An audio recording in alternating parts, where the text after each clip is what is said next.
In the fading light of a spring evening, in 1453, the ancient walls of Constantinople rose like the last defiant bones of a dying empire, their massive stones scarred by centuries of sieges, yet still standing as silent witnesses to glory and ruin.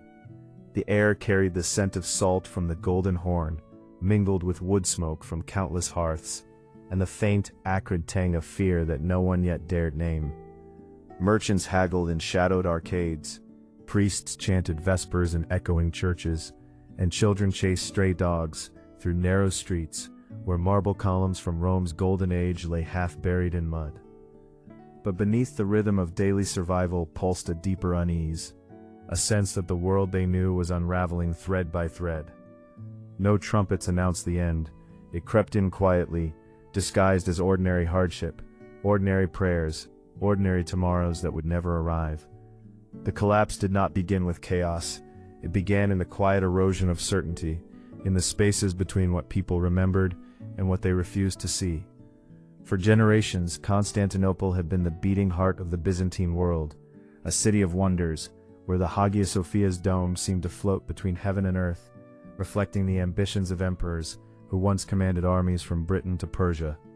By the mid-15th century, however, the empire had shrunk to little more than the city itself, and a handful of distant outposts. The vast territories of old were lost to waves of invaders, economic decline, and internal strife. Yet within the triple land walls built by Theodosius, life stubbornly continued. Bakers kneaded bread at dawn, their ovens glowing like small forges against the chill. Fishermen returned from the Bosporus, with nets heavy with mackerel and anchovies, calling out prices in the markets, where Venetian and Genoese traders still haggled over spices and silk. Women drew water from public fountains, adorned with forgotten imperial inscriptions, while scholars in dimly lit scriptoria copied ancient texts, preserving fragments of Plato and Aristotle as if the words themselves could hold back the tide of history. This was daily life in a failing medieval capital, resilient, ritualistic, and increasingly fragile, where the grandeur of the past served as both comfort and cruel reminder of present diminishment. In the years leading up to the final siege, the warning signs remained invisible to most, buried beneath the routines that gave existence its shape. Grain shipments from the Black Sea grew irregular as Ottoman pressure tightened on trade routes, yet the imperial granaries still distributed rations with mechanical efficiency.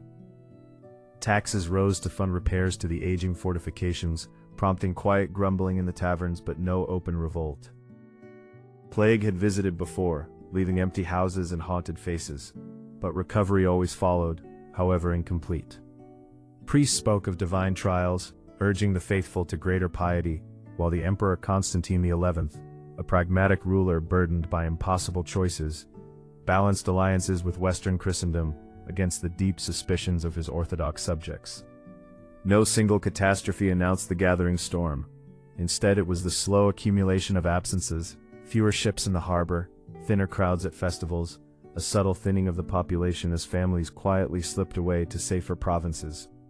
The people adapted, as humans always do, mistaking endurance for permanence, never fully grasping that the invisible cracks in the foundations were widening with every passing season. Tension mounted as Ottoman ambitions under Sultan Mehmed II became impossible to ignore. Scouts reported massive preparations across the straits, cannons forged in unprecedented sizes, armies swelling with recruits from Anatolia and the Balkans. Inside the city, daily life took on an edge of quiet desperation. Artisans worked longer hours reinforcing gates and stockpiling arrows, their hammers ringing late into the night. Mothers rationed portions for children whose cheeks grew hollower with each lean month. Religious processions grew more fervent, icons paraded through streets as if their painted eyes could see the approaching threat. Rumors spread like smoke, whispers of betrayal among the Genoese mercenaries defending the walls, fears that the union with Rome negotiated at the Council of Florence had angered God himself. The once cosmopolitan capital, home to Greeks, Italians, Slavs, and Armenians, began to fracture along lines of loyalty and suspicion.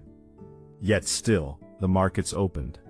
Prayers rose at dawn and dusk, and the great chain across the Golden Horn was lowered and raised with the tides, maintaining the fragile illusion of normalcy even as the horizon darkened. Key decisions, born of necessity and hubris alike, accelerated the slide toward rupture. Constantine's appeals to the West for aid yielded only token forces, including the skilled Genoese captain Giovanni Giustiniani and his disciplined band of fighters. Resources were poured into repairing the land walls, yet food stores remained perilously low. Diplomatic overtures to Mehmed were rebuffed with calculated arrogance, the Sultan demanding surrender of the city his ancestors had long coveted. Internally, theological disputes over the Filioque clause and papal authority diverted energy from practical defense. The emperor walked the walls at night, offering words of encouragement to exhausted sentries, his own face etched with the weight of 1,000 years of imperial legacy resting on his shoulders. Mistakes compounded, over-reliance on ancient fortifications that could not withstand gunpowder artillery, underestimation of Mehmed's engineering genius, and the failure to fully unify the city's diverse population under a single desperate purpose. These were not dramatic betrayals, but the quiet miscalculations of leaders and citizens alike, each one seemingly reasonable in the moment, each one widening the path to disaster. The moment the system began to fail arrived not with a single thunderclap, but with the relentless pounding of massive bombards. On April 6, 1453, the Ottoman army encircled the city, their cannons shattering the long silence of the Theodosian walls. Inside, the daily rhythms shattered. Streets that once echoed with vendors' calls, now filled with the cries of the wounded and the hurried footsteps of civilians rushing to aid the defenses. Food became scarce as supply lines were severed, bread rations shrank to handfuls, and water tasted of desperation. Families huddled in churches during lulls in the bombardment, listening to the relentless thud of stone against stone. The great chain across the harbor held for a time, but Ottoman ships eventually bypassed it by being dragged overland, a feat that broke the defenders' morale as surely as any cannonball. Byzantine soldiers and their foreign allies fought with extraordinary valor, repelling wave after wave of assaults, yet each victory came at a terrible cost. The collapse was no longer a distant fear. It was the dust in their mouths, the blood on the battlements, the growing certainty that no miracle would descend from the heavens. Human consequences unfolded with brutal intimacy across every neighborhood. Orphan children wandered the ruins of collapsed houses, their eyes vacant with shock. Women who once tended household shrines now tended the dying in makeshift hospitals, their hands stained with the blood of strangers. Merchants who had haggled over luxury goods now traded scraps of leather for moldy grain. Social bonds strained and sometimes snapped. Accusations of hoarding flew between neighbors, old ethnic tensions resurfaced in the pressure cooker of scarcity, yet astonishing acts of solidarity also emerged. Strangers sharing their last crust of bread, priests risking their lives to administer last rites under fire. Fear became a constant companion, manifesting in sleepless nights, whispered prayers, and sudden outbursts of grief when yet another section of wall crumbled.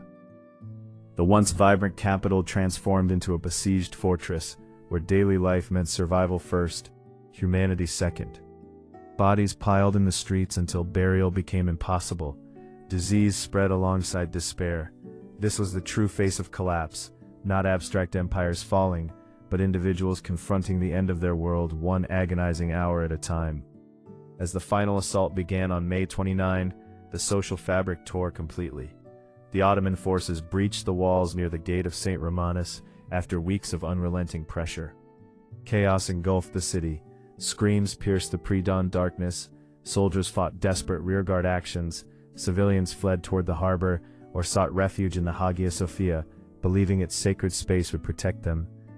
Looting, violence, and mass conversion or enslavement followed the conquest, reshaping the human landscape in hours. Families were separated forever. Proud Byzantine nobles found themselves prisoners or fugitives. The emperor himself perished in the melee, his body never definitively identified. The fall marked not just the end of a city, but the dissolution of a way of life that had endured for over 1,000 years, where daily rituals of faith, commerce, and community were violently overwritten by a new imperial order. The long-term historical impact rippled far beyond the Bosporus. Constantinople's fall closed the last chapter of the Roman Empire, sending Byzantine scholars and their precious manuscripts fleeing to Italy, fueling the intellectual fires of the Renaissance. Trade routes shifted dramatically as Ottoman control consolidated, pushing European powers to seek new paths to the east and accelerating the age of exploration. The city, renamed Istanbul, became the magnificent capital of a rising empire, its skyline transformed by minarets alongside the enduring dome of the Hagia Sophia, now a mosque. Yet the memory of the failing medieval capital lingered in European consciousness as a cautionary tale of hubris, division, and the fragility of even the mightiest civilizations. It reshaped power balances across the Mediterranean and beyond, influencing everything from art and philosophy to warfare and diplomacy for centuries to come. In the end, the story of daily life in a failing medieval capital serves as a haunting mirror to our own uncertain age. The routines that once seemed eternal, the baking of bread, the ringing of bells, the gathering of neighbors, proved as vulnerable as the grandest monuments when the supporting structures of society weakened. Those who walked the streets of Constantinople in its final days could not have imagined how thoroughly their world would vanish, nor how their struggles would echo through time. The walls still stand in part, weathered and proud, but the voices that once filled them have been silenced by history's inexorable march. What remains is the quiet warning carried on the wind.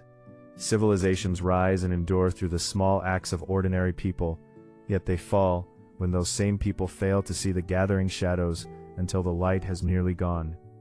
The collapse did not end with the conquest, it lives on in the lessons we choose or refuse to heed.